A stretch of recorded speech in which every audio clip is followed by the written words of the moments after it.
ನಮಸ್ತೆ ಮಿತ್ರರೇ, ಇವತ್ತು ಎರಡು ಬಗೆಯ ಮನೆಮದ್ದನ್ನು ಮಾಡೋಣ. ಇದನ್ನೊಂದು ನನಗೆ ನನ್ನ ಫ್ರೆಂಡ್ ಒಬ್ಬರು, ಅಂದರೆ ನನ್ನ ರಿಲೇಟಿವ್ ಅಂತಲೇ ಹೇಳ್ಬೋದು, ಅವರು ಸಜೆಸ್ಟ್ ಮಾಡಿದಂಥದ್ದು. ಇದನ್ನು ಉಪಯೋಗಿಸಿ ಅವರಿಗೆ ಬಹಳ ಉಪಯೋಗ ಆಗಿದೆ ಅಂತೆ. ಒಂದು ವೆಯ್ಟ್ ಲಾಸ್ಗೆ ಸಹ ಉಪಯೋಗ ಆಗಿದೆ ಅಂತೆ. ಇನ್ನೊಂದು ಅವರ ಶುಗರ್ ಲೆವೆಲನ್ನು ಸಹ ತುಂಬ ಕಂಟ್ರೋಲಲ್ಲಿ ಇಡಲಿಕ್ಕೆ ಸಹ ಅದು ಸಹಕಾರಿಯಾಗಿದೆ ಅಂತೆ. ಇದು ಯಾರಿಗೆ ಹೆಮೋಗ್ಲೋಬಿನ್ ಕಮ್ಮಿ ಉಂಟು ಅಂಥವ್ರು ಸಹ ಇದನ್ನು ಯೂಸ್ ಮಾಡಬಹುದು. ಹಾಗಿರುವಾಗ ಇದನ್ನು ಬ್ರೇಕ್ಫಾಸ್ಟ್ ಆಗಿ, ಅಂದರೆ ಬೆಳಗಿನ ಹೊತ್ತಿನಲ್ಲಿ ಯೂಸ್ ಮಾಡಿ ನೀವು ಇತರ ಬ್ರೇಕ್ಫಾಸ್ಟನ್ನು 11 ಗಂಟೆಯ ನಂತರ ತೆಗೆದುಕೊಳ್ಬೋದು. ಇದನ್ನು ಬೆಳಿಗ್ಗೆ ಉಪಯೋಗಿಸ್ಬೋದು, ಅಥವಾ ಸಂಜೆ ಊಟವನ್ನು ಸ್ಕಿಪ್ ಮಾಡಿ ಸಹ ಇದನ್ನು ಯೂಸ್ ಮಾಡ್ಬೋದು. ಬಹಳ ಒಂದು ಉಪಕಾರಿಯಾಗುವಂತಹ ಈ ಒಂದು ಮನೆಮದ್ದು, ಅಂದರೆ ರಾಗಿಯನ್ನು ಬಳಸಿ ಮಾಡಿದಂತಹದ್ದು. ಕೆಲವು ರಾಗಿ ಮತ್ತು 2 ವೆಜಿಟೇಬಲ್ಸ್ಗಳನ್ನು ಹಾಕಿದ್ದೇನೆ ಇದಕ್ಕೆ ನಾನು. ಹಾಗಿರುವಾಗ ಇದನ್ನು ಹೇಗೆ ಮಾಡುವುದು ಎಂದು ನೋಡುವ ಮೊದಲು ಇನ್ನೊಂದು ಟೊಮ್ಯಾಟೊದಿಂದ ನಾನು ಸಿಂಪಲ್ ಆದ ಒಂದು, ಯಾರಿಗೆ ರಕ್ತಹೀನತೆ ಉಂಟು, ಕೇವಲ ರಕ್ತಹೀನತೆ ಇರುವವರಿಗೆ ಮಾತ್ರ, ಬ್ಲಡ್ನಲ್ಲಿ ಹೆಮೋಗ್ಲೋಬಿನ್ ಇದು ಕಮ್ಮಿ ಇರುವವರು ಈ ಒಂದು ಸೂಪನ್ನು ಮಾಡಿಕೊಡಿದ್ರೆ ಬಹಳ ಉತ್ತಮ. ಬೇಗ ವಿದಿನ್ 2 ಮಂತ್ಸ್ನೊಳಗೆ ನಮ್ಮ ಬ್ಲಡ್ಡಲ್ಲಿ ಹೆಮೋಗ್ಲೋಬಿನ್ ಅಂಶ ಹೆಚ್ಚುತ್ತದೆ ಅಂತೆ. 2 ಸಾಮಗ್ರಿಗಳನ್ನು ಬಳಸಿ ಮಾಡಿದಂಥದ್ದು. ಹಾಗಾಗಿ 2 ಬಗೆಯ ಮನೆಮದ್ದನ್ನು ನಾನಿವತ್ತು ನಿಮಗೆ ನನ್ನ ಈ ಚಾನಲಲ್ಲಿ ಮಾಡಿ ತೋರಿಸ್ತೇನೆ. ಯಾರೆಲ್ಲ ನನ್ನ ಚಾನಲನ್ನು ನೋಡ್ತಿದ್ದೀರಿ, ಯಾರೆಲ್ಲ ಇನ್ನೂ ಸಬ್ಸ್ಕ್ರೈಬ್ ಮಾಡಿಲ್ಲ, ದಯವಿಟ್ಟು ಸಬ್ಸ್ಕ್ರೈಬ್ ಮಾಡಿ ಸಪೋರ್ಟ್ ಮಾಡಿ ಅಂತ ಹೇಳುತ್ತಾ ಬನ್ನಿ ಅಡಿಗೆ ಮನೆಗೆ ಹೋಗೋಣ. ಮಿತ್ರರೇ, ಇವತ್ತು ಯಾರಿಗೆಲ್ಲ ಹೆಮೋಗ್ಲೋಬಿನ್ ಕಮ್ಮಿ ಉಂಟು ಅಂಥವರಿಗೆ ಒಂದು ಮನೆಮದ್ದು. ಇಲ್ಲಿ ಹೆಮೋಗ್ಲೋಬಿನ್ ಕಮ್ಮಿ ಇದ್ದವರಿಗೆ, BP ಶುಗರ್ ಇದ್ದವರಿಗೆ, ಈವನ್ ವೆಯ್ಟ್ ಲಾಸ್ ಮಾಡುವವರಿಗೆ ಸಹ ಯೂಸ್ ಮಾಡುವಂತಹ ಒಂದು ಮನೆಮದ್ದು. ಇದು 2 ಬಗೆಯದ್ದು ಉಂಟು. ಇದೊಂದು ಬಗೆಯದ್ದು, ಇದೊಂದು ಬಗೆ. ಇದು ವೆರಿ ಸಿಂಪಲ್. ಯಾರಿಗೆ ಇದು ಖಾಲಿ ಯಾರಿಗೆ ರಕ್ತಹೀನತೆ ಉಂಟು, ರಕ್ತದಲ್ಲಿ ಹೆಮೋಗ್ಲೋಬಿನ್ ತುಂಬ ಕಡಿಮೆ ಉಂಟು ಅಂಥವರು ಇದನ್ನು ಯೂಸ್ ಮಾಡುವುದು. ಇದು ಭಾರಿ ಸುಲಭದಲ್ಲಿ ಮಾಡುವಂತಹದ್ದು. ಇದು ಊಟದ ಹೊತ್ತಿಗೆ ನಾವು ತೆಗೆದುಕೊಳ್ಳುವಂಥದ್ದು. ಇದು ಮಾತ್ರ ಬೆಳಿಗ್ಗೆ ನಾವು ಯೂಸ್ ಮಾಡುವಂತಹದ್ದು. ಇಲ್ಲಿ ನೋಡಿ, 3 ಖರ್ಜೂರ ತೆಗೆದುಕೊಂಡಿದ್ದೇನೆ, ಹಸಿ ಖರ್ಜೂರ. ಇದು ನಿಮ್ಮ ಹತ್ರ ಒಣ ಖರ್ಜೂರ ಇದ್ರೆ ಅದನ್ನು ಸ್ವಲ್ಪ ಒಂದು 5-6 ಗಂಟೆ ನೀರಿನಲ್ಲಿ ಹಾಕಿ ಸಹ ಮಾಡ್ಬೋದು, ಇಲ್ಲದವರು. ಇದರಲ್ಲಿ ಒಂದು ಸಣ್ಣ ತುಂಡು ಸಾಕು, ಅರ್ಧ ತುಂಡು ಸಾಕು. ಇದು ಒಬ್ಬರಿಗೆ ನಾನು ಮಾಡೋದನ್ನು ಹೇಳೋದಾದ್ರೆ ಇದರಲ್ಲಿ 2 ಖರ್ಜೂರ ಸಾಕು. ಇದರಲ್ಲಿ ಅರ್ಧ ತುಂಡು ಕ್ಯಾರೆಟ್, ಇದರಲ್ಲಿ ಒಂದು ಸಣ್ಣ ತುಂಡು ನಾನು ತೋರಿಸ್ಕೊಡ್ತೇನೆ. ಒಂದು ಸಣ್ಣ ತುಂಡು, ಇಷ್ಟೇ ಸಣ್ಣ ತುಂಡು ಬೀಟ್ರೂಟ್. ಮತ್ತೆ ಇಲ್ಲಿ ನೋಡಿ 2 ಚಮಚದಷ್ಟು ನಾನು ಇಲ್ಲಿ ರಾಗಿಯನ್ನು ನಾನು ನೀರಿನಲ್ಲಿ ಹಾಕಿಟ್ಟುಕೊಂಡಿದ್ದೇನೆ. ನಾನು ರಾತ್ರಿ ನೀರಿನಲ್ಲಿ ಹಾಕಿದ್ದು, ಬೆಳಿಗ್ಗೆ ಯಾವಾಗಲೂ ಕುಡಿಯುವಂಥದ್ದು.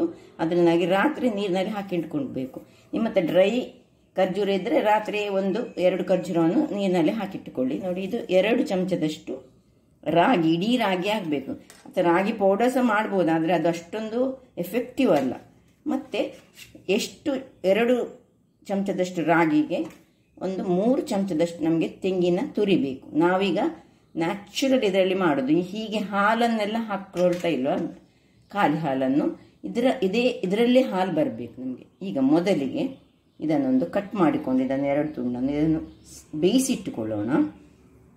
ಯಾಕಂದರೆ ನೋಡಿ, ಇದರದ್ದು ಸಿಪ್ಪೆ ತೆಗೆದುಕೊಂಡು ನಾನು ತೊಳೆದಿಟ್ಟುಕೊಂಡು ಈಗ ಇಷ್ಟು ದೊಡ್ಡದಾಗಿ ಕಟ್ ಮಾಡಿ ಇದನ್ನು ಸ್ವಲ್ಪ ಬೇಯಿಸಿಕೊಳ್ತೀನಿ. ನಾವು ನಿಜವಾಗಿ ಹಸಿ ಸಹ ಹಾಕ್ಕೊಳ್ಬೋದು, ಆದರೆ ಹಸಿ ಯಾರಿಗೆ ಗ್ಯಾಸ್ಟ್ರಿಕ್ ಎಲ್ಲ ಪ್ರಾಬ್ಲಮ್ ಇಲ್ಲ ಅಂಥವರು ಹಸಿಯನ್ನೇ ಯೂಸ್ ಮಾಡ್ಬೋದು. ಗ್ಯಾಸ್ಟ್ರಿಕ್ ಪ್ರಾಬ್ಲಮ್ ಅಥವಾ ಆಸಿಡಿಟಿ ಪ್ರಾಬ್ಲಮ್ ಎಲ್ಲ ಇರುವವರು ಇದನ್ನು ಸ್ವಲ್ಪ ಬೇಯಿಸಿಕೊಳ್ಬೇಕು. ಸಣ್ಣದಾಗಿ ಕಟ್ ಮಾಡ್ಕೊಳ್ಳೋಣ. ನೋಡಿ, ಇದು ಸಹ ಹಾಗೆ ಇಷ್ಟೇ ಸಣ್ಣ ಸಾಕು. ಇಷ್ಟು ಸಣ್ಣದನ್ನು ಸ್ವಲ್ಪ, ಇದು 1 ಗ್ಲಾಸಿಗೋಸ್ಕರ ನಾನು ನಿಮಗೆ ತೋರಿಸ್ತಿದ್ದೇನೆ. ನೀವು 2-3 ಮಂದಿ ಮನೆಯಲ್ಲಿ ಯೂಸ್ ಮಾಡುವವರಿದ್ರೆ ಇದು ವೆಯ್ಟ್ ಲಾಸ್ಗೆ ಸಹ ಬಹಳ ಒಳ್ಳೆಯದು. ನ್ಯಾಚುರಲ್ ಆಗಿ ಮಾಡುವಂಥ ಮನೆಮದ್ದು. ಇದೊಂದು ಆಯುರ್ವೇದಿಕ್ ಡಾಕ್ಟರ್ಸ್ನವರು ನನಗೆ ಸಜೆಸ್ಟ್ ಮಾಡಿದಂತಹದ್ದು. ಇದನ್ನು ನನ್ನ ಒಂದು ರಿಲೇಟಿವ್ ಒಬ್ಬರು ಇದನ್ನು ಯೂಸ್ ಮಾಡಿ ಬಹಳ ಅವರಿಗೆ ಇದರಲ್ಲಿ ಉಪಯೋಗ ಆಗಿದೆ. ಅದರಿಂದಾಗಿ ಅವರ ಸಜೆಷನ್ನ ಮೇಲೆಗೆ ನಾನು ಇದನ್ನು ಮಾಡ್ತಿದ್ದೇನೆ. ಈಗ ಇದನ್ನು ಮುಚ್ಚಿಟ್ಟುಕೊಂಡು ಸ್ವಲ್ಪ ಬೇಯಿಸ್ಕೊಳ್ಳೋಣ. ಆಮೇಲೆ ಇಲ್ಲೀಗ ಈ ಒಂದು ರಾಗಿಯ ನೀರನ್ನು ನಾವು ತೆಗೆದುಕೊಂಡು ಖಾಲಿ ರಾಗಿಯನ್ನು ಮಾತ್ರ ನೋಡಿ ಇದು ರಾಗಿಯನ್ನು ತೊಳೆದಿಟ್ಟುಕೊಳ್ಬೇಕು. ತೊಳೆಯುವುದು ಬಹಳ ಇಂಪಾರ್ಟೆಂಟ್. ರಾಗಿಯಲ್ಲಿ ತೊಳೆಯುವುದು ಭಾರಿ ಇಂಪಾರ್ಟೆಂಟ್. ಕೊಳೆ ತುಂಬ ಇರ್ತದೆ. ಚೆನ್ನಾಗಿ ತೊಳೆದುಕೊಂಡು ಈ 2 ಚಮಚದಷ್ಟು ರಾಗಿಯನ್ನು ಇದರಲ್ಲಿ ಹಾಕೊಳ್ಳೋಣ. ಒಂದು ಸಣ್ಣ ಚಟ್ನಿ ಗ್ರೈಂಡ್ರಲ್ಲಿ ಹಾಕ್ಕೊಳ್ಳಿ. ಮತ್ತು 2-3 ಚಮಚದಷ್ಟು ತೆಂಗಿನ ತುರಿಯನ್ನು ಸಹ, ಇದು ಸ್ವಲ್ಪ ಹೆಚ್ಚು ಕಮ್ಮಿ ಸಹ ಮಾಡಿಕೊಳ್ಬೋದು, ಹಾಕಿ ಸ್ವಲ್ಪ ನೀರು ಹಾಕಿ ಒಳ್ಳೆ ಗ್ರೈಂಡ್, ಫೈನಾಗಿ ಒಂದು ಗ್ರೈಂಡ್ ಮಾಡೋ. ನಾನು ತೋರಿಸ್ತೇನೆ ನಿಮಗೆ ಹೇಗೆ. ವೀಕ್ಷಕರೇ, ಇಲ್ಲಿ ನೋಡಿ, ಇಷ್ಟು ಫೈನಾಗಿ ಬರಬೇಕಿದೆ. ಈಗ ಇದನ್ನು ಒಂದು ಯಾವ ಪಾತ್ರೆಯಲ್ಲಿ ನೀವು ಮಾಡ್ತೀರಿ ನೋಡಿ, ಅದೇ ಪಾತ್ರೆಗೆ ಗಾಳಿಸ್ಕೊಳ್ಳೋಣ.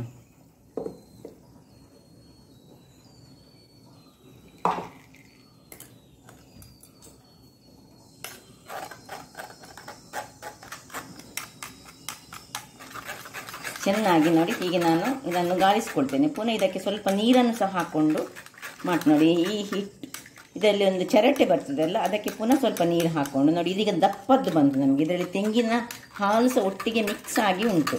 ಆದ್ದರಿಂದಾಗಿ ನೋಡಿ, ಹೀಗೆ ಮಾಡುವಾಗ ಇದಕ್ಕೆ ಪುನಃ ಇದನ್ನು ಮಿಕ್ಸಿಗೆ ಹಾಕಿ ಸ್ವಲ್ಪ ನೀರು ಹಾಕಿ ಒಂದು ಸತಿ ಗ್ರೈಂಡ್ ಮಾಡಿ ಪುನಃ ಇದನ್ನು ನೀರು ತೆಗೆದುಕೊಂಡು ಎಷ್ಟಾಗ್ತದೆ ಅಂತ ನಿಮಗೆ ನಾನೀಗ ತೋರಿಸ್ಕೊಡ್ತೇನೆ.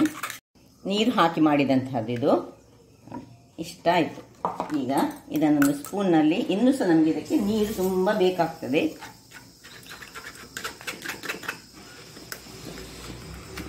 ಇಷ್ಟು ಸಾಕಾಗಲಿಲ್ಲ ನೋಡಿ, ಇಷ್ಟ ಆಯ್ತಲ್ಲ. ಇದು ತುಂಬ ದಪ್ಪದಲ್ಲಿ ಉಂಟು. ಇದಕ್ಕೆ ಇನ್ನೂ ಸ್ವಲ್ಪ ನೀರನ್ನು ಹಾಕ್ಕೊಂಡು, ಹಾಗೆ ಸಾಧಾರಣ 1.5 ಲೋಟದಷ್ಟು ನಾನು ನೀರನ್ನು ಯೂಸ್ ಮಾಡ್ತಾ ಇದ್ದೇನೆ.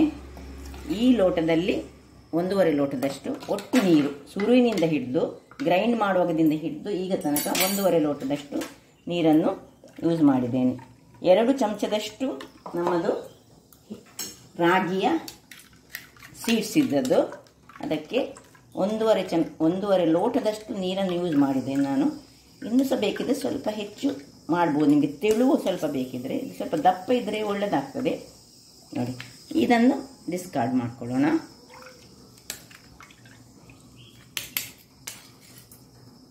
ವೀಕ್ಷಕರೇ, ಇಲ್ಲಿ ನೋಡಿ, ಇದು ಬೆಂದಾಯಿತು ನೋಡಿ. ಇದಕ್ಕೆ 1 ಕಲ್ಲಿನಷ್ಟು ನಾನು ಉಪ್ಪನ್ನು ಹಾಕೊಳ್ತಿದ್ದೇನೆ. ಇದು ಸಾಕು, ಇಷ್ಟು ಬೆಂದ ಸಾಕು. ಇದನ್ನು ಈಗ ನಾವು ತೆಗೆದು ಕೆಳಗಿಟ್ಕೊಳ್ಳೋಣ. ಈಗ ಇದು ಸಾಕು ನೋಡಿ, ಇದು ಇಷ್ಟು ಬೆಂದದ್ದು ಸಾಕು. ತುಂಬ ಬೇಯಬೇಕಂತ ಏನಿಲ್ಲ, ಸಾಧಾರಣ ಬೆಂದರೆ ಸಾಕು. ಇದನ್ನು ಕೆಳಗಿಟ್ಕೊಂಡು ಅದೇ ಒಂದು ಗ್ಯಾಸ್ನಲ್ಲಿ ಇದನ್ನು ಇಟ್ಕೊಳ್ಳೋಣ ನೋಡಿ. ಈಗ ಇದನ್ನು ಸ್ವಲ್ಪ ಚೆನ್ನಾಗಿ ನಾವು ಕರಡಿಸ್ಕೊಂಡು ಇದನ್ನು ಹೀಗೆ ತಿರುಗಿಸ್ಕೊಂಡು, ಇದು ಸಣ್ಣ ಉರಿಯಲ್ಲಿ ಇಲ್ಲಿ ಈಗ ಈ ಒಂದು ನಾವು ಬೇಯಿಸಿದಂತಹ ಇದನ್ನು ಸ್ವಲ್ಪ ತಣ್ಣಗಾಗ್ಲಿಕ್ಕೆ ಇಲ್ಲಿ ಬಿಡೋಣ. ಅದು ಕೂಡಲೇ ತಣ್ಣಗಾಗ್ತದೆ. ಇದನ್ನು ತಣ್ಣಗಾಗದನ್ನು ಈಗ ಮಿಕ್ಸಿ ಜಾರ್ನಲ್ಲಿ ಹಾಕ್ಕೊಳ್ಬೇಕು ನಾವು. ಈ ಬೆಳಗಿನ ಹೊತ್ತಲ್ಲಿ ಪಟ ಆಗಿ ಇದನ್ನು ಮಾಡ್ಕೊಳ್ಬೇಕು. ಒಂದು ಸೈಡ್ನಲ್ಲಿ ಒಂದು ಇದನ್ನು ಇಟ್ಕೊಂಡು ಬೇಯಲಿಕ್ಕೆ ಇಟ್ಟುಕೊಂಡು ಇದನ್ನು ಗ್ರೈಂಡ್ ಮಾಡಿಕೊಳ್ಬೋದು ನೋಡಿ. ಇದನ್ನು ಒಳ್ಳೆ ಒಂದು ಪೇಸ್ಟ್ ಮಾಡ್ಕೊಳ್ಳೋಣ ನಾವು. ಇದಕ್ಕೆ ನಾವು 1 ಕಲ್ಲು ಉಪ್ಪು ಸಹ ಹಾಕೊಂಡಿದ್ದೇವೆ. ಸ್ವಲ್ಪ ಬೇಕಿದ್ರೆ ಬೇಯಿಸಿದ ನೀರನ್ನು ಸ್ವಲ್ಪ ಹಾಕ್ಕೊಂಡು ಒಳ್ಳೆ ಒಂದು ಫೈನಾದ ಪೇಸ್ಟ್ ಮಾಡಿ ತರ್ತೇನೆ. ಇಲ್ಲಿ ನೋಡಿ, ಇದು ಹೀಗೆ ಇಟ್ಟಿದ್ದೇನೆ, ಸಣ್ಣದರಲ್ಲಿ ಇಟ್ಟಿದ್ದೇನೆ. ದೊಡ್ಡದು ಮಾಡಬೇಡಿ ಉರಿ, ಇದು ಸಣ್ಣದಲ್ಲೇ ಹೀಗೆ ಇರಲಿ. ಇದನ್ನು ಗ್ರೈಂಡ್ ಮಾಡಿ ತರ್ತೇನೆ. ವೀಕ್ಷಕರೇ ನೋಡಿ, ಇಷ್ಟು ಗ್ರೈಂಡ್ ಆಯಿತು. ಈಗ ಇಷ್ಟ ಆಗುವಾಗ ನಾವು 2 ಖರ್ಜೂರಗಳನ್ನು ಬೀಜವನ್ನು ತೆಗೆದುಕೊಂಡು, ಇದರದ್ದು ನೋಡಿ, ಇದು ಒಳ್ಳೆ ಹಸಿ ಖರ್ಜೂರ, ಒಳ್ಳೆ ಕ್ವಾಲಿಟಿಯ ಖರ್ಜೂರವನ್ನು ಯಾವಾಗಲೂ ನಾವು ಇಟ್ಟುಕೊಳ್ಬೇಕು ನೋಡಿ. ಬೀಜ ತೆಗೆದು, ನಿಮಗೆ ಸ್ವೀಟ್ ಸ್ವಲ್ಪ ಹೆಚ್ಚು ಬೇಕಿದ್ರೆ 3 ಖರ್ಜೂರ ಸಹ ಹಾಕ್ಕೊಳ್ಬೋದು, ಅಥವಾ ಬೇಡದಿದ್ದರೆ ಸಹ ತೊಂದರೆ ಇಲ್ಲ. ಬೀಜ ಒಂದು ಬೇಡದ ಹಾಗೆ ನೋಡಬೇಕು. 2 ಖರ್ಜೂರ ಹಾಕಿ, ಇನ್ನು ಸ್ವಲ್ಪ ನೋಡಿ ಬೇಯಿಸಿದ ನೀರು ಉಂಟಲ್ಲ, ಇದನ್ನು ಹಾಕಿ ಒಳ್ಳೆ ಫೈನ್ ಪೇಸ್ಟ್ ಮಾಡ್ತೇನೆ. ವೀಕ್ಷಕರೇ ನೋಡಿ, ಈ ರೀತಿಯ ಪೇಸ್ಟು ನಮಗೆ ಬೇಕು. ಒಳ್ಳೆ ಫೈನಾದ ಪೇಸ್ಟ್ ಆಗಬೇಕು ನೋಡಿ. ಹೇಗೆ ಆಯಿತು ನೋಡಿ. ಇದೀಗ ನಾನು ಪಕ್ಕಕ್ಕಿಟ್ಟು, ಇನ್ನು ಇಲ್ಲಿ ಇದನ್ನು ದೊಡ್ಡದು ಮಾಡ್ಕೊಳ್ಳೋಣ. ಉರಿ ದೊಡ್ಡದು ಮಾಡಿ ಸ್ವಲ್ಪ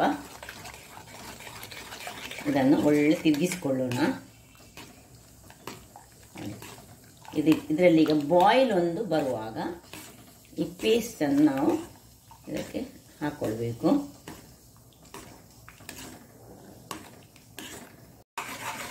ನೋಡಿ, ಈಗ ಸ್ವಲ್ಪ ದಪ್ಪ ಆಗ್ತಾ ಬಂತು. ಈಗ ನಾವು ನಮ್ಮ ಹತ್ರ ಬೇಯಿಸಿದ ನೀರನ್ನು ವೇಸ್ಟ್ ಮಾಡಲಿಕ್ಕಿಲ್ಲ. ಬೇಯಿಸಿದ ನೀರಿದ್ದರೆ ಅದನ್ನು ಸ್ವಲ್ಪ ಇದಕ್ಕೆ ಹಾಕ್ಕೊಳ್ಳೋಣ. ಕ್ಯಾರೆಟ್ ಮತ್ತು ಬೀಟ್ರೂಟ್ ಬೇಯಿಸಿದ ನೀರು ಸ್ವಲ್ಪ ಸ್ವಲ್ಪವೇ ಹಾಕ್ಕೊಳ್ಳೋಣ. ನಮ್ಮ ಹತ್ರ ಇದ್ದಷ್ಟು ನೀರನ್ನು. ಇದು ಹೀಗೆ ಒಳ್ಳೆ ದಪ್ಪಕ್ಕೆ ಬರಬೇಕು ನೋಡಿ. ಇದು ಇಷ್ಟು ದಪ್ಪ ಆಗ್ತಾ ಬರುವಾಗ ಇಲ್ಲಿ ನೋಡಿ ಈ ಒಂದು ಮಾಡಿದಂತಹ ಪೇಸ್ಟನ್ನು ನಾವು ಇದಕ್ಕೆ ಹಾಕ್ಕೊಳ್ತಿದ್ದೇವೆ. ಇದು ಬಹಳ ಚೆನ್ನಾಗಿ ವರ್ಕ್ ಆಗ್ತದೆ. 3 ತಿಂಗಳಲ್ಲಿ ನಿಮಗೆ ಇದರದ್ದು ಪರಿಣಾಮ ಗೊತ್ತಾಗ್ತದೆ. 3 ಬೇಡ, 1 ತಿಂಗಳಲ್ಲೇ ಗೊತ್ತಾಗ್ತದೆ. ಯಾಕೆ ಹೇಳಿದರೆ ನನಗೆ ಹೇಳಿಕೊಟ್ಟವರಿಗೆ ಇದು ಬಹಳ ಉಪಯುಕ್ತವಾಗಿದೆ. ನೋಡಿ ಹೀಗೆ ಇದನ್ನು ಇದಕ್ಕೆ ಹಾಕ್ಕೊಂಡು ಒಳ್ಳೆ ತಿರುಗಿಸಬೇಕು. ಇದನ್ನು ನೀವು ತೆಗೆದುಕೊಳ್ಳುವಾಗ ಬೆಳಗಿನ ಉಪಹಾರ ತೆಗೆದುಕೊಳ್ಬೇಕಂತೇಳಿಯೇ ಇಲ್ಲ. ನಾನು ಇದರ ಮೊದಲೊಂದು ಹೇಳಿದ್ದೇನೆ, ಅದು BP ಶುಗರ್ನವರಿಗೆ ಮಾತ್ರ ಇದ್ದದ್ದು. ಇದೀಗ ಯಾರಿಗೆ ಹೆಮೋಗ್ಲೋಬಿನ್ ಕಮ್ಮಿ ಉಂಟು ನೋಡಿ ಅಂಥವರು ಇದನ್ನು ಉಪಯೋಗಿಸಿದರೆ ಬಹಳ ಉತ್ತಮ. ಇದನ್ನು ಬಿಸಿ ಬಿಸಿಯಾಗಿ ಸಹ ಕುಡಿಬೋದು ಅಥವಾ ತಣ್ಣಗೆ ಮಾಡಿ ಸಹ ಕುಡಿಬೋದು, ಹೇಗೆ ಸಹ ಆಗ್ತದೆ. ಇನ್ನು ಸ್ವಲ್ಪ ನೋಡಿ ಈ ಇದರಲ್ಲಿರುವ ನೀರನ್ನು ನಾನು ಇದಕ್ಕೆ ಹಾಕ್ಕೊಳ್ತಿದ್ದೇನೆ ನೋಡಿ. ಇನ್ನು ದಪ್ಪ ಆಗುವ ತನಕ ಇದನ್ನು ಚೆನ್ನಾಗಿ ಕುದಿಸ್ಕೊಳ್ತಿದ್ದೇನೆ ವೀಕ್ಷಕರೇ. ನೋಡಿ ಇದನ್ನು ತಳ ಹಿಡಿತದೆ ಇದು, ಯಾಕೆ ಹೇಳಿದ್ರೆ ಇದು ರಾಗಿ ಅದರಿಂದಾಗಿ ತಳ ಹಿಡಿತ, ಅದರಿಂದಾಗಿ ಆದಷ್ಟು ಇದನ್ನು ಹೀಗೆ ಕುದಿಸ್ಕೊಳ್ಬೇಕು, ಚೆನ್ನಾಗಿ ಕುದಿಬೇಕು. ಇದು ನೋಡಿ ಈ ಕಲರಿಗೆ ಬರ್ತದೆ ಇದು. ಈಗ ಇದನ್ನು ನೀವು ಬಿಸಿ ಬಿಸಿಯಾಗಿ ಸಹ ತಗೊಳ್ಬೋದು ಬೆಳಗಿನ ಹೊತ್ತಿನಲ್ಲಿ. ಬ್ರೇಕ್ಫಾಸ್ಟಿನ ಬದಲು ಇದನ್ನು ಯೂಸ್ ಮಾಡಿದರೆ ಬಹಳ ಉತ್ತಮ. ಇದರಲ್ಲಿ ಕ್ಯಾರೆಟ್ಗೆ ಕ್ಯಾರೆಟ್ ಉಂಟು, ಅಥವಾ ಬೀಟ್ರೂಟಿಗೆ ಬೀಟ್ರೂಟ್ ಉಂಟು, ರಾಗಿ ಉಂಟು, ಎಲ್ಲ ವಸ್ತುಗಳು ಮಿಕ್ಸ್ ಆಗಿ ಯಾರಿಗೆ ಹೆಚ್ಚಾಗಿ ಈವನ್ BP ಶುಗರ್ನವರಿಗೆ ಸಹ ಆಗ್ತದೆ, ಕೊಲೆಸ್ಟ್ರಾಲ್ ಇದ್ದವರಿಗೆ ಸಹ ಆಗ್ತದೆ, ವೇಟ್ ಲಾಸ್ ಮಾಡುವವರಿಗೆ ಸಹ ಆಗ್ತದೆ. ಇದನ್ನು ಬೆಳಗಿನ ಹೊತ್ತಲ್ಲಿ ಕುಡಿದ್ರೆ 1-2 ತಿಂಗಳೊಳಗೆ ನಿಮಗೆ ಅದರ ಪರಿಣಾಮ ಏನು ಹೇಳಿ ಗೊತ್ತಾಗ್ತದೆ. ಅದು ಸಹ ಯಾವುದೇ ಸೈಡ್ ಇಫೆಕ್ಟ್ ಇಲ್ಲದಂತಹದ್ದು. ಅದರಿಂದಾಗಿ ಇದೀಗ ರೆಡಿ ಆಯ್ತು ನೋಡಿ. ಹೀಗೆ ಸ್ವಲ್ಪ ಇಷ್ಟು ದಪ್ಪ ಆಗುವ, ನಿಮಗೆ ಸ್ವಲ್ಪ ನಿಮಗೆ ತುಂಬ ದಪ್ಪ ಬೇಡದಿದ್ದರೆ ಇದಕ್ಕಿಂತ ಸಹ ನೀರು ಇಟ್ಕೊಳ್ಬೋದು. ಆದರೆ ಒಳ್ಳೆ ಕುದಿಸಬೇಕು, ನೀವು ಇನ್ನು ಹೆಚ್ಚಿನ ನೀರನ್ನು ಹಾಕ್ಕೊಂಡು ಕುದಿಸಿದರೆ ಆಯಿತು. ಈಗ ನೋಡಿ ನಾನು ಹದಾದಲ್ಲಿ 1.5 ಲೋಟದಷ್ಟು ನೀರನ್ನು ಹಾಕ್ಕೊಂಡು ಮಾಡಿದಂತಹದ್ದು. 1-2 ಲೋಟ ಸಹ ಹಾಕ್ಕೊಳ್ಬೋದು ನೀರು. ಮತ್ತು ನಾವು ಬೇಯಿಸಿದ ನೀರನ್ನು ಯೂಸ್ ಮಾಡಿದ್ದೇವೆ, ಸಾಕು. ಇಷ್ಟ ಆಗುವಾಗ ಆಫ್ ಮಾಡಿಕೊಂಡು ಇನ್ನು ಇದನ್ನು ಹೇಗೆ ಕುಡಿಯೋದು ಹೇಳ್ತೇನೆ ನಾನು ವೀಕ್ಷಕರೇ. ನೋಡಿ ಇದು ರೆಡಿ ಆಗಿದೆ, ಇದನ್ನು ಇಳಿಸ್ಕೊಳ್ಳೋಣ. ಈಗ ಇನ್ನೊಂದು ಸುಲಭದ ಮನೆಮದ್ದು ನಾನು ನಿಮಗೆ ಹೇಳ್ತೇನೆ. ಯಾರಿಗೆ ನೋಡಿ ಇದರಲ್ಲಿ ನೀರಿಟ್ಟುಕೊಂಡು ಈ 3 ಟೊಮ್ಯಾಟೊವನ್ನು ಇದರಲ್ಲಿ ಹೀಗೆ ಬೇಯಿಸ್ಕೊಳ್ಬೇಕು. ಬೇಯಿಸ್ಕೊಳ್ಳುವ ಮೊದಲು ನಾವು ಟೊಮ್ಯಾಟೊಕ್ಕೆ ಏನು ಮಾಡ್ಕೊಳ್ಬೇಕು ಹೇಳಿದರೆ ನೋಡಿ, ಹೀಗೆ ಇದರ ಕೆಳಗಿನ ಭಾಗದಲ್ಲಿ ಹೀಗೆ 3 ಸ್ಲಿಟ್ಗಳನ್ನು ಮಾಡಿಕೊಳ್ಬೇಕು. 3-4 ಹೀಗೆ ಸ್ಲಿಟ್ ಮಾಡಿ ಇದನ್ನು ಇಡಿಯಲ್ಲ ನೋಡಿ, ಹೀಗೆ ಜಸ್ಟ್ ಸ್ಲಿಟ್ಗಳನ್ನು ಮಾಡಿಕೊಂಡು ಹೀಗೆ. ಊರಿನ ಟೊಮೆಟೊ ಇದ್ದರೆ ಬಹಳ ಒಳ್ಳೆಯದು. ಇದಕ್ಕೆ ಮಾತ್ರ ಹಣ್ಣಾದ ಟೊಮೆಟೊವೇ ಬೇಕು ನೋಡಿ. ಹೀಗೆ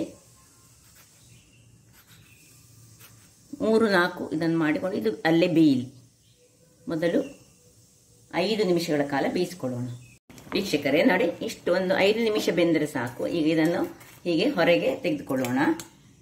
ತೆಗೆದುಕೊಂಡು ಇದರ ಸಿಪ್ಪೆಯನ್ನು ನಾವು ತೆಗೆದುಕೊಳ್ಬೇಕು. ಈಗ ತಣ್ಣಗಾಕಬೇಕು. ಅದು ತಣ್ಣಗಾಕೊಂಡು 3 ಟೊಮೆಟೊಗಳದ ಸಿಪ್ಪೆಯನ್ನು ತೆಗೆದುಕೊಳ್ಳೋಣ. ಸಿಪ್ಪೆ ನಮಗೆ ಬೇಡ, ಸಿಪ್ಪೆಯನ್ನು ನಾನೆಲ್ಲ ತೆಗೆದುಕೊಳ್ತೇನೆ. ಎಲ್ಲ ಸಿಪ್ಪೆ ತೆಗೆದುಕೊಂಡಿದ್ದೇನೆ ನೋಡಿ. ಈಗ ಒಳ್ಳೆ ತಣ್ಣಗಾಗಿದೆ. ಸ್ವಲ್ಪ ಸಹ ಸಿಪ್ಪೆ ಇರಬಾರ್ದು ಇದರಲ್ಲಿ. ಎಲ್ಲ ಸಿಪ್ಪೆ ನೋಡಿ ಈ ಸೈಡಲ್ಲಿ ಮಾಡಿ ನೋಡಿ. ಹೀಗೆ ಇದನ್ನು ಸ್ವಲ್ಪ ಪೀಸಸ್ ಮಾಡಿ ಈ ಒಂದು ಸಣ್ಣ ಮಿಕ್ಸಿಯಲ್ಲಿ ಹಾಕ್ಕೊಂಡು ನಾವು ಇದನ್ನು ಒಳ್ಳೆ ಗ್ರೈಂಡ್ ಮಾಡಿಕೊಳ್ಳೋಣ. ಬೀಜ ಇದ್ರೂ ತೊಂದರೆ ಇಲ್ಲ, ಇದನ್ನು ಗ್ರೈಂಡ್ ಮಾಡಿ ಈಗ ನಾನು ತರ್ತೇನೆ ನೋಡಿ. ಈ ರೀತಿ ಫೈನಾದ ಗ್ರೈಂಡ್ ಆಗಬೇಕು. ಈಗ ಇದನ್ನು ಒಂದು ಪಾತ್ರೆಗೆ ಹಾಕೊಳ್ತಿದ್ದೇನೆ ನಾನು.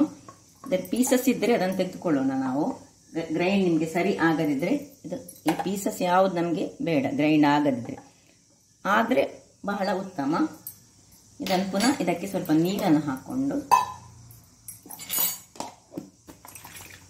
ಒಂದು ಅರ್ಧ ಲೋಟದಷ್ಟು ನೀರನ್ನು ಹಾಕೊಳ್ಳೋಣ. ಇದನ್ನು ಈಗ ಗ್ಯಾಸ್ನಲ್ಲಿ ಒಂದು ಕುದಿ ಬರಿಸೋಣ ವೀಕ್ಷಕರೇ. ಇಲ್ಲಿ ನೋಡಿ ಇದು ಕುದಿತ ಬರುವಾಗ ಇಲ್ಲಿ ಈ ಒಂದು 10 ಕಾಳು ಮೆಣಸನ್ನು ಇದನ್ನು ಚೆನ್ನಾಗಿ ಗುದ್ದಿ, ಮೆಣಸಿನ ಪುಡಿ ಹಾಕ್ಕೊಳ್ಬಾರ್ದು, ಇದೇ ಆಗಾಗಲೇ ಗುದ್ದಿದಂತಹ ಬ್ಲ್ಯಾಕ್ ಪೆಪ್ಪರನ್ನು, ಕರಿಮೆಣಸನ್ನು ಇದರಲ್ಲಿ ಹಾಕೊಳ್ಳೋಣ. ಇನ್ನು ಚೆನ್ನಾಗಿ ತಿರುಗಿಸಿ ಒಂದೇ ಒಂದು ಕುದಿ ಸಾಕು, ಹೆಚ್ಚು ಬೇಡ. ಒಂದು ಕಲ್ಲಿನಷ್ಟು ಉಪ್ಪು, ಒಂದೇ ಒಂದು ಕಲ್ಲು, ಇಷ್ಟೇ ಕಲ್ಲುಪ್ಪು ಹಾಕಬೇಕು. ಇಲ್ಲದಿದ್ದರೆ ನೀವು ಬ್ಲ್ಯಾಕ್ ಸಾಲ್ಟ್ ಸಹ ಹಾಕೊಳ್ಬೋದು. ಒಂದು ಕುದಿ ತೆಕ್ಕೊಳ್ಳೋಣ. ಆಯಿತು, ಇದೀಗ ರೆಡಿಯಾಗಿದೆ ನೋಡಿ. ಇದನ್ನು ಆಫ್ ಮಾಡ್ಕೊಳ್ಳೋಣ.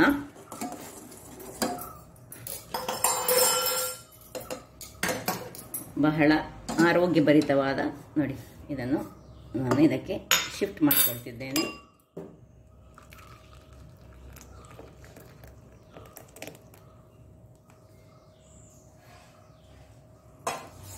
ಒಂದು ಟೇಸ್ಟ್ ಮಾಡೋ ಹೇಗುಂಟು ಹೇಳಿ.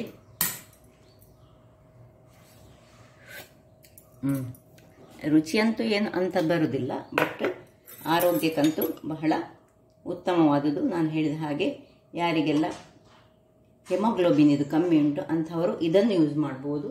ಅಥವಾ ನಾನು ಇಲ್ಲಿ ನೋಡಿ, ಇವತ್ತು ಇದು ಡಯಾಬಿಟಿಕ್ ಪೇಷಂಟ್ಗಳಿಗೆ ಸಹ ಹೇಳಿ ಮಾಡಿಸಿದಂತಹದ್ದು. ಯಾರಿಗೆ ಹೆಮೋಗ್ಲೋಬಿನ್ ಕಮ್ಮಿ ಉಂಟು, ಹೆಚ್ಚಾಗಿ ಈ ಹುಡುಗಿಯರಿಗೆ ಏನಾಗ್ತದೆ, ಪೀರಿಯಡ್ಸ್ನ ಟೈಮ್ನಲ್ಲಿ ಇಂಥದನ್ನು ಮಾಡಿಕೊಟ್ರೆ ಬಹಳ ಉತ್ತಮ. ಇದು ರಕ್ತವನ್ನು ಹೆಚ್ಚಿಸ್ತದೆ, ಅಲ್ಲದೆ ವೆಯ್ಟ್ ಲಾಸ್ಗೆ ಸಹ ಒಳ್ಳೆಯದು. ವೆಯ್ಟ್ ಲಾಸ್ ಮಾಡುವವರು ಖರ್ಜೂರವನ್ನು ಬಹಳ ಕಡಿಮೆ ಯೂಸ್ ಮಾಡಿ, ಅಥವಾ ಯೂಸ್ ಮಾಡದಿದ್ದರೆ ತೊಂದರೆ ಇಲ್ಲ. ಖರ್ಜೂರದಲ್ಲಿ ಅಂತಹ ಒಂದು ಏನು ಹೆಚ್ಚಿನ ವೆಯ್ಟ್ ಆಗೋದಿಲ್ಲ. ಹಾಗಿರುವಾಗ ನೋಡಿದ್ರಲ್ಲ ವೀಕ್ಷಕರೇ, 2 ಬಗೆಯ ಒಂದು ಮನೆ ಮದ್ದುಗಳು ನಮ್ಮ ಆಯುರ್ವೇದದಲ್ಲಿ ಹೇಳಿದಂತಹದ್ದು. ಇದರಲ್ಲಿ ಯಾವುದೇ ಒಂದು ಸೈಡ್ ಇಫೆಕ್ಟ್ಗಳು ಏನೂ ಇಲ್ಲ.